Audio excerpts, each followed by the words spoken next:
Hey everyone, it's Darren. Welcome. Today's video, we're going to look at different kinds of experimental studies which can be done. We're going to look at observational studies and experimental studies and meta-analysis. Those are the three big kinds of studies that you're going to hear about. And we're going to talk about what each one is and how they compare, what the advantages and disadvantages of these studies are. Before we go on, though, if you haven't already seen last week's video on correlation versus causation, you might want to pause this video, jump back there and take a look at that video. It might make this video make a little bit more sense if you're not already familiar with those two different terms. Okay, the first kind of study we're going to talk about is the observational study. Observational studies tend to have huge amounts of data, and that data can be collected from all over the place. It might be picked up off medical records, from large scale surveys, even like U.S. Census data scale surveys, where you have a couple 100 million results. It could be from police data, from just about anywhere.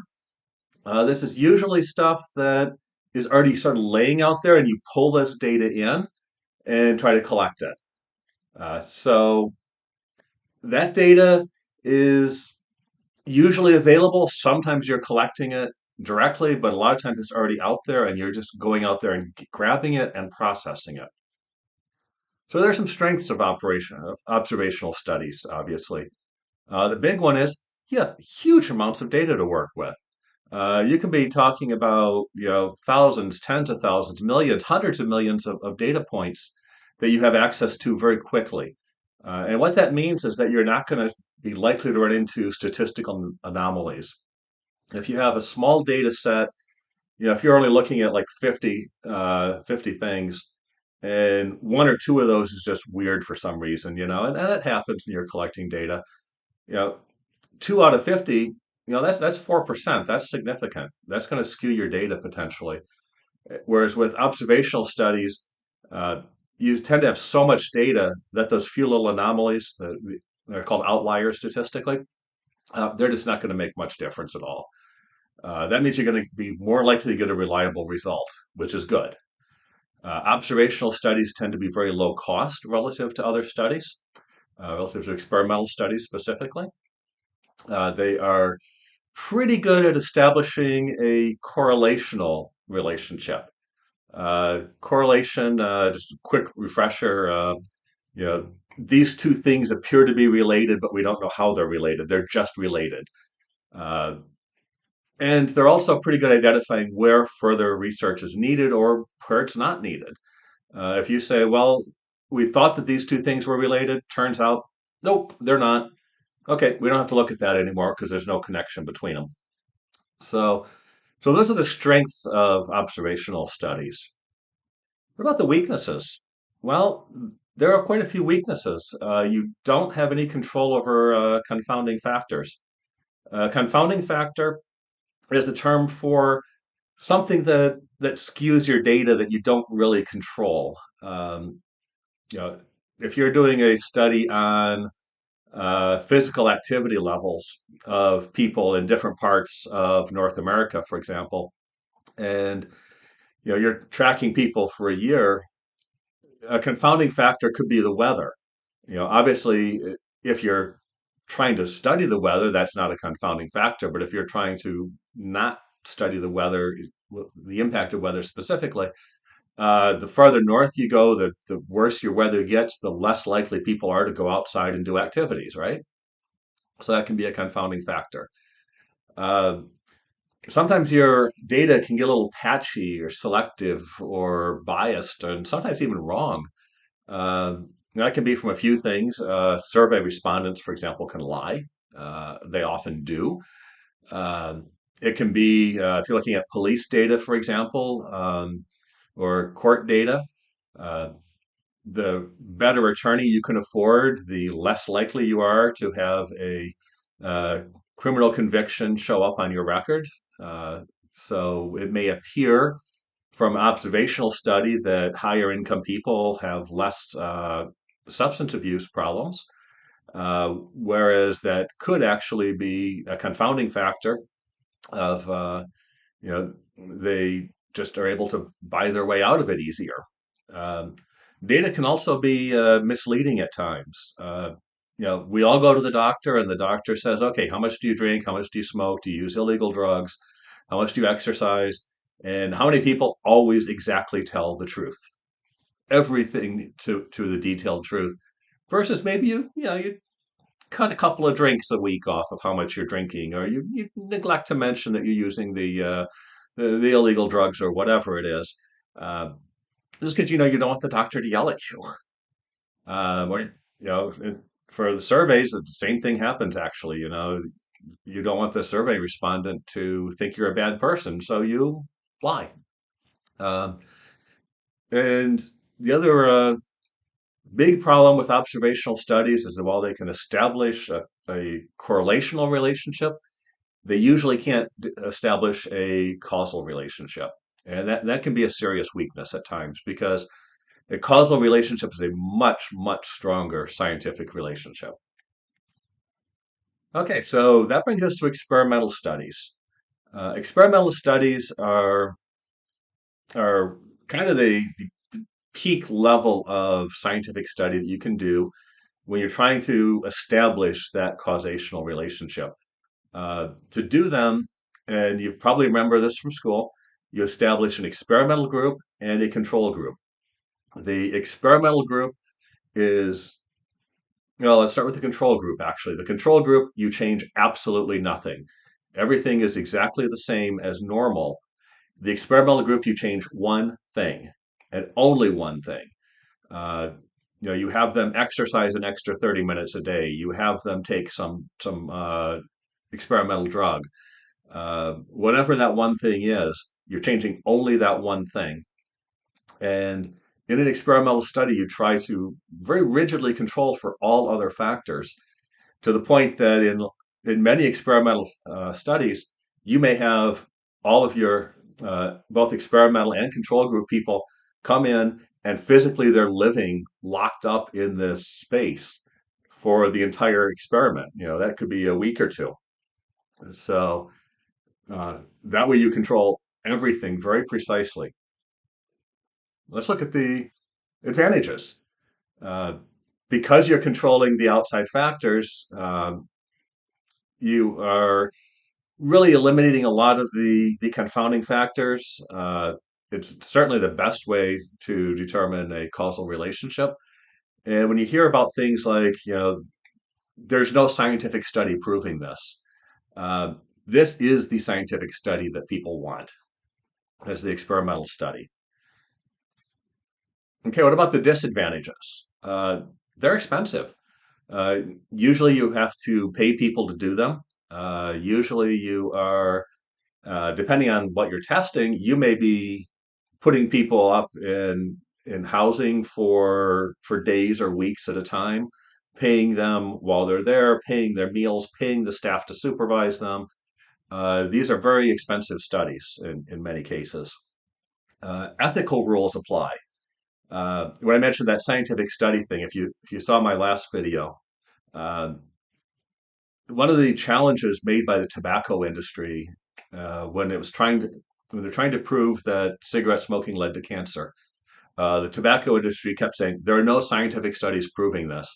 It's experimental studies they were referring to, and for an experimental study to prove that smoking cigarettes causes cancer, what you would have to do is take a uh, large group of people at like 18 years old and tell them, okay, for the next 30 years, I want you to smoke 2 packs a day of cigarettes. And if you believe that smoking 2 packs a day of cigarettes is likely to kill them, you can't ethically do that. So that's the reason that sometimes you can't run a experimental study. And there's that's a pretty extreme version of the ethical rules. There are a lot of different ethical rules that come into play. A lot of people, especially if you go back into like the 40s and 50s and 60s, a lot of the psychology experiments that were done, they're the reason that we have the ethical rules that we have today.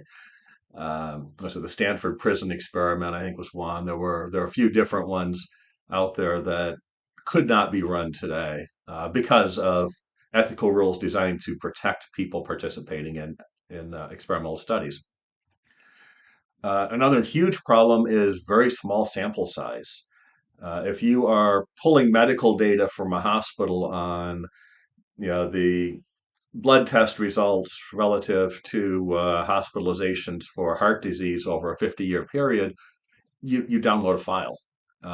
If you are trying to conduct an experiment where you're putting 50 people into a space to observe their diet and changes to their diet to see if it has an impact for 2 weeks, you're paying a lot of money because you have to pay these people to spend 2 weeks there. You have to pay for their staff, pay for their housing, you have to pay for the food.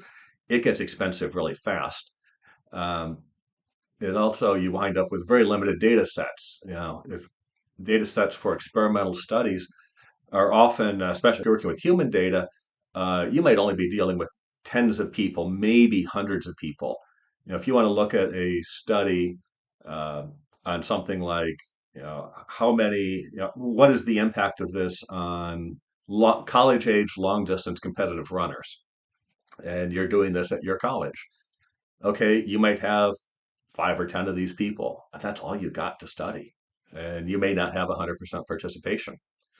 So limiting factors can also be pretty unavoidable just because of those really small data sets that you're usually stuck working with. And that brings us to meta-analysis. So a meta-analysis is a little bit different.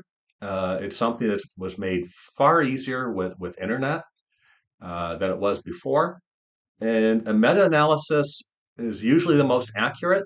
It doesn't actually do any direct studies, though. What it does instead is that the researchers doing a meta-analysis will collect a bunch of other related, published, peer-reviewed studies, usually peer-reviewed, usually published, that others have done on the topic. They will then analyze all the data from these related studies. And by doing that, they try to increase the sample size. They try to compensate for some of the weaknesses that you encountered in the other studies and get a more comprehensive result. And what do I mean by that? Uh, so let's say you had an experimental study that studied heart disease in men in their 70s, and you had 25 people that you did an experimental study on. And you have another study that did 15 women in their 60s, and you did another study, and you might have dozens, you might have 100 or more studies that you're pulling in all this data. And while each one of them was very limited, when you pull all of this stuff together, you grab all of these published results and pull them in. While the details of the study are different in each of them, you can usually compare and contrast stuff well enough that you say, okay, well, here's this weakness, but this study over here fixed that weakness. It had a different weakness, but this one fixed that weakness.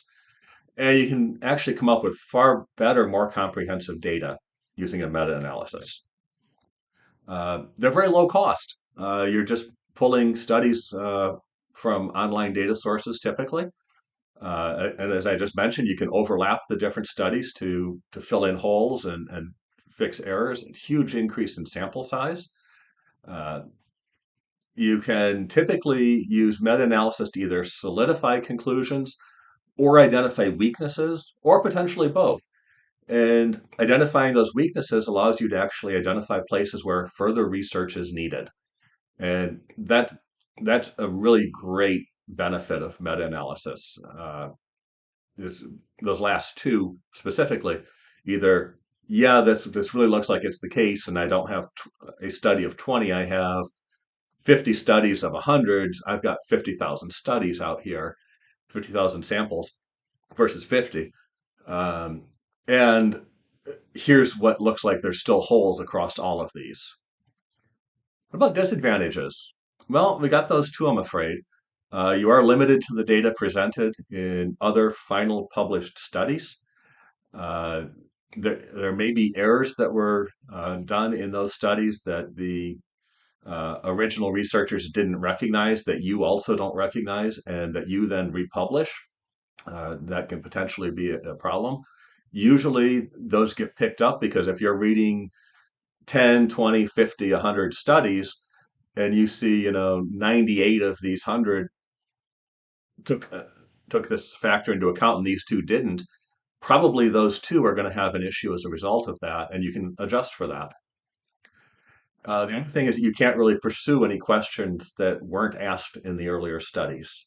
But that sort of comes into the back into the advantages part of, well, what do I do with this? And where do we have to go from here? Where do we need more studies? Okay, so those are the three types of studies that we have here. Uh, the three types of scientific studies. And let me give you an example of how we could actually proceed through these, because that's how it's usually done.